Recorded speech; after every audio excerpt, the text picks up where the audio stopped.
All done. All silent. Going. Gone. So congratulations. Welcome to the Current Market Insights podcast, brought to you by Harris Partners Real Estate. Each episode, we chat with real estate author and industry leader Peter O'Malley to discuss the current property market conditions and provide insights to assist you on your property journey.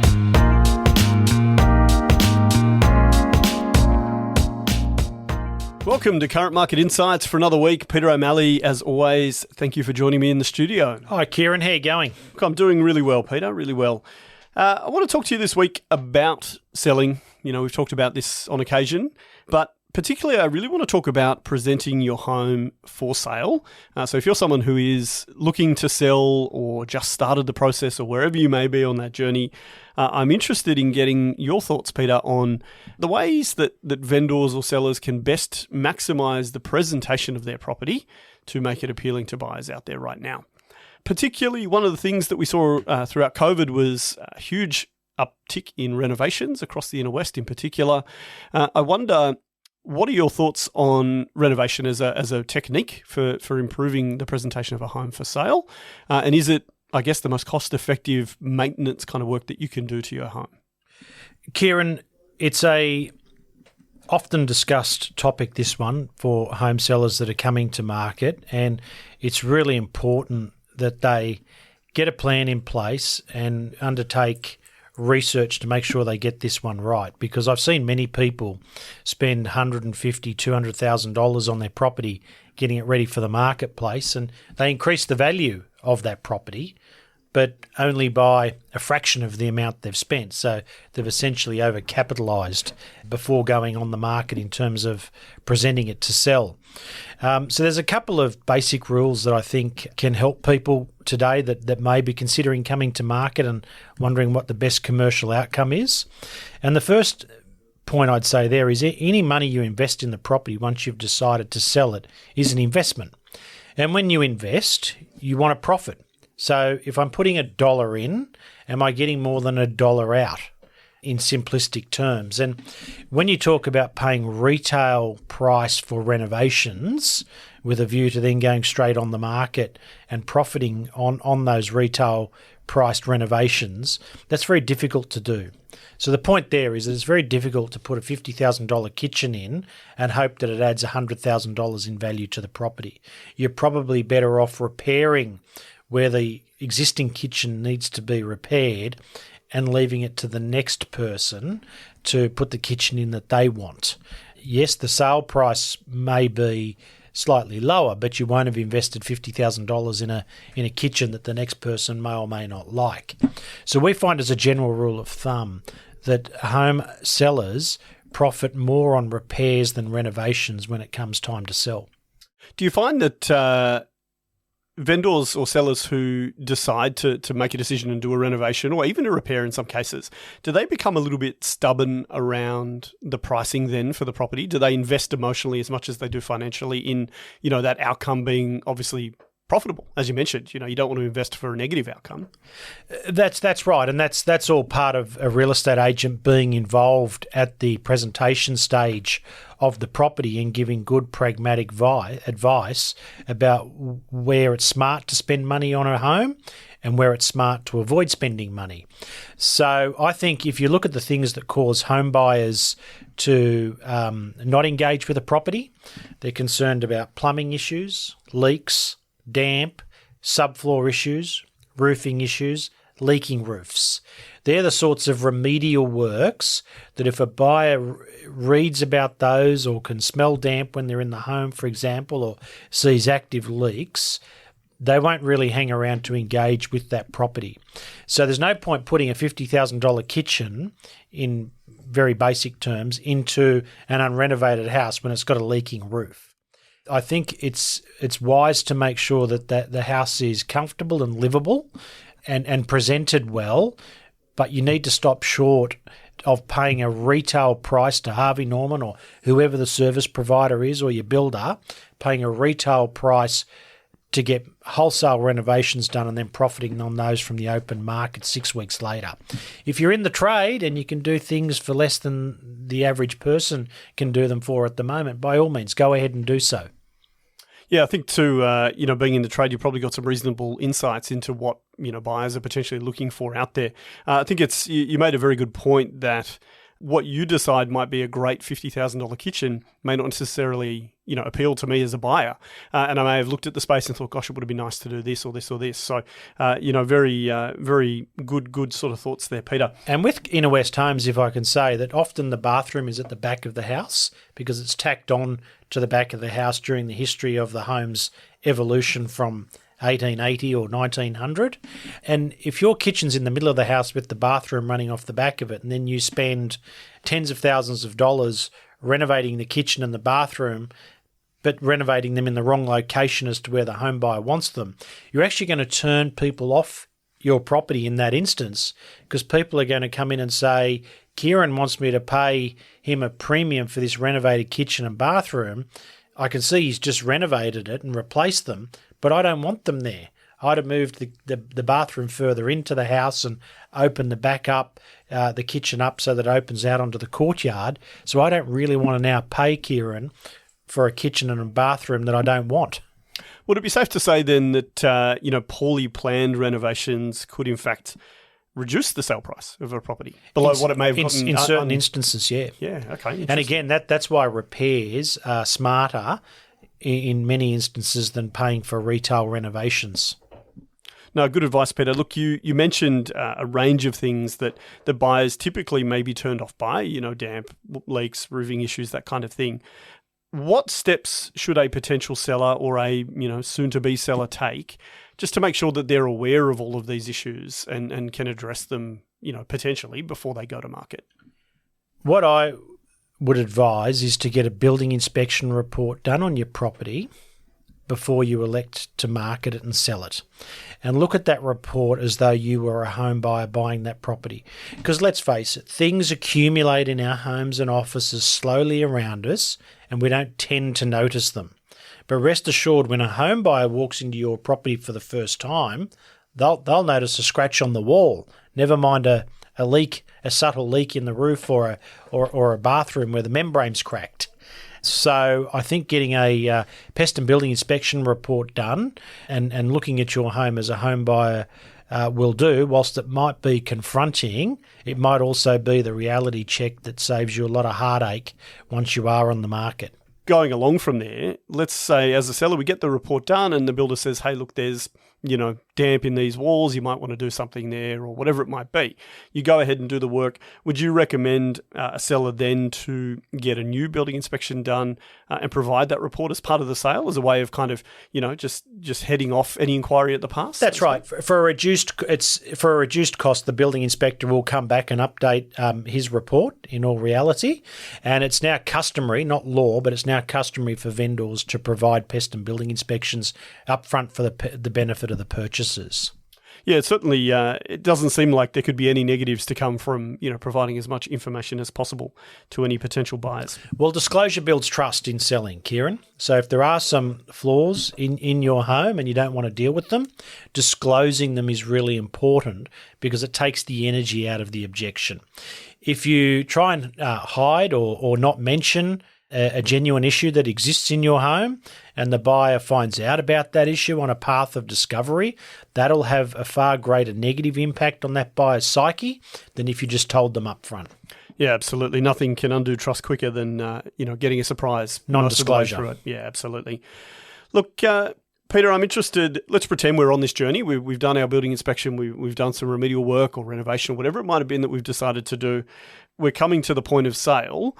I've had multiple discussions with people who are mixed on this issue, whether or not they prefer their property to be styled or whether it should be sold empty. Do you have any thoughts? I think a property being sold styled rather than empty in most instances is the way to go. From my experience in showing home buyers properties, Ciaran, they struggle to understand how properties how they present spatially when they're vacant. Furniture, and it doesn't have to be great furniture, but furniture in a room furniture props gives a room context. It does give it a little bit of atmosphere as well, where a vacant room looks style, and it's very difficult for some people who are not spatially aware to understand the true size, dimensions, and practicalities of those rooms. So I've seen home buyers look at a large vacant bedroom and call it a small bedroom, and I've also seen home buyers look at an empty bedroom that's small and say it's large.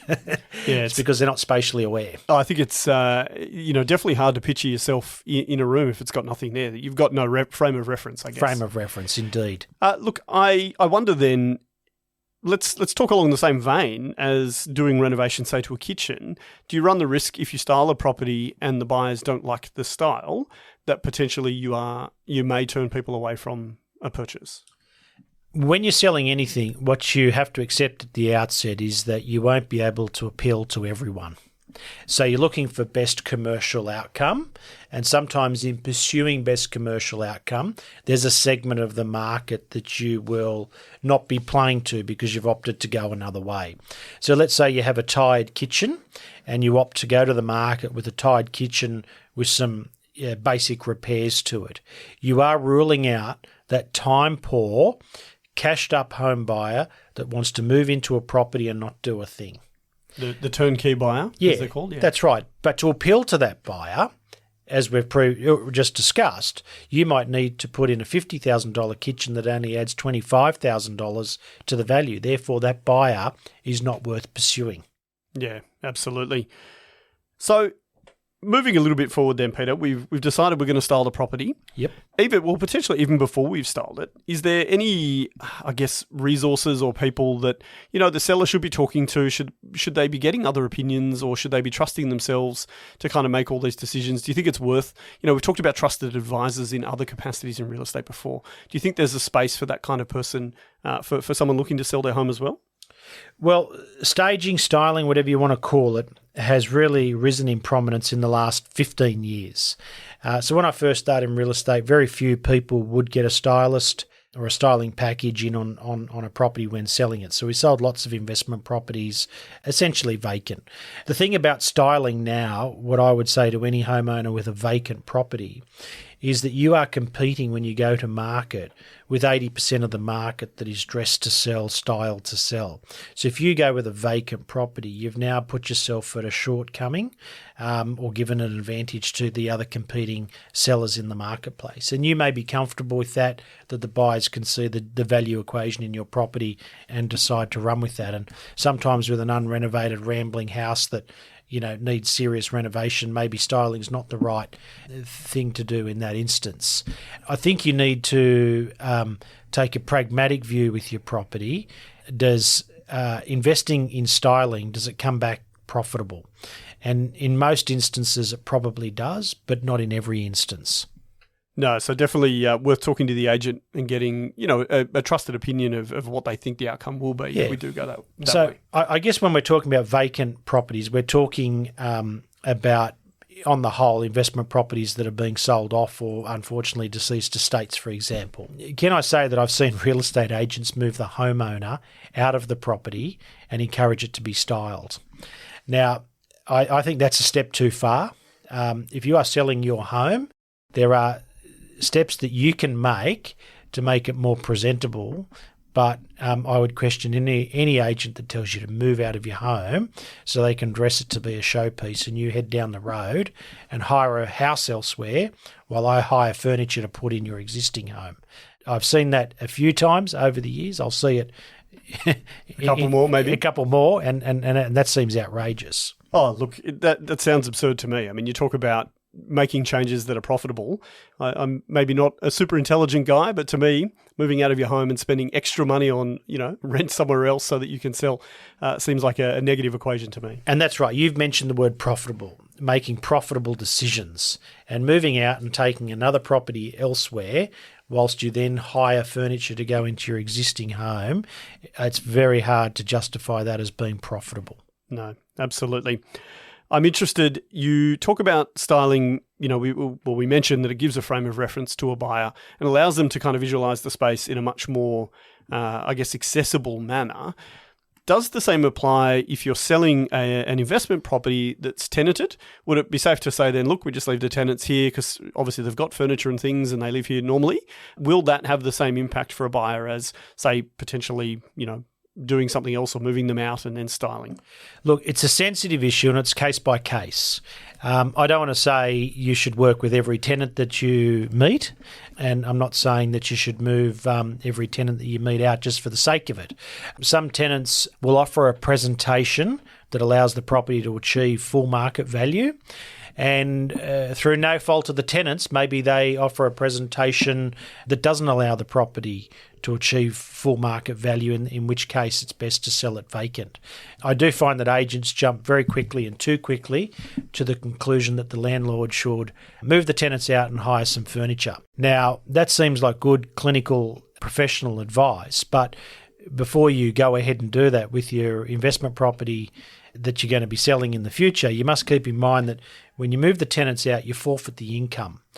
When you hire furniture in, you gain a cost at the same time that you forfeited your income. And the kicker to moving the tenants out and hiring furniture, Ciaran, is that the settlement, once you do find a buyer, can take anywhere between 8 and 12 weeks. And the property sits there for another 8 to 12 weeks, not generating a dollar.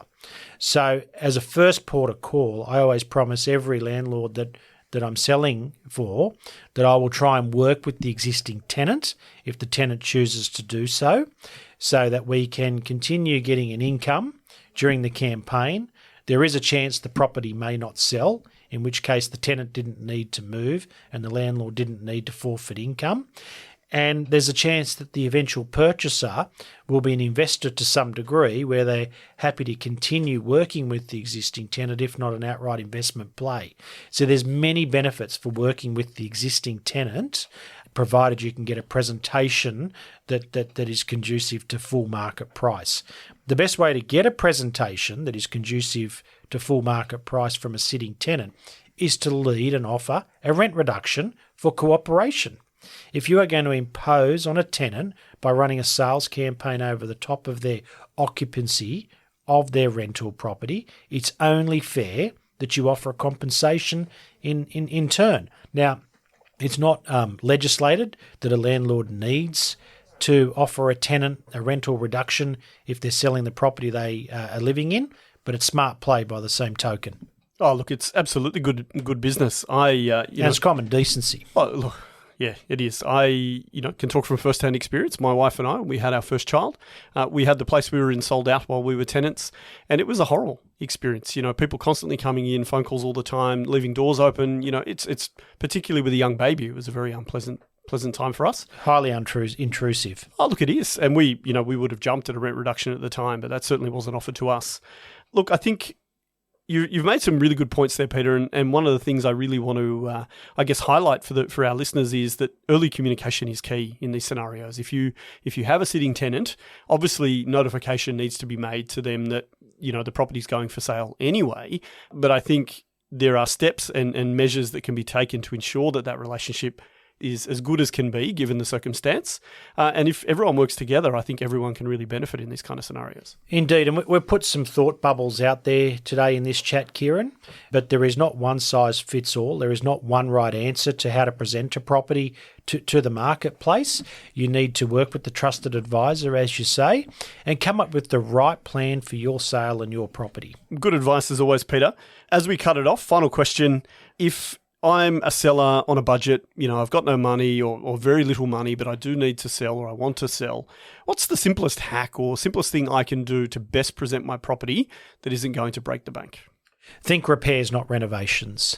Yeah, you get a lot of bang for your buck through painting. You can give a dull property or a flat property a good bounce. Sanding floorboards, recarpeting. Some basic trimmings, decluttering, working the garden, washing down the facade of the house and making sure everything is clean and presentable and respected by the occupant, to show the prospective buyers that while this may not be the most renovated property in the suburb, it's the most loved. No, great advice, Peter. And I think the beauty of those last few suggestions is any one of those can be done by almost anyone, anyone themselves over a couple of weekends. Look, that's all we got time for today, Peter. As always, thank you for joining me, and I look forward to seeing you next week. Thanks, Ciaran. Thanks for joining us on the Current Market Insights podcast, brought to you by Harris Partners Real Estate, the podcast providing real estate insights you won't find anywhere else.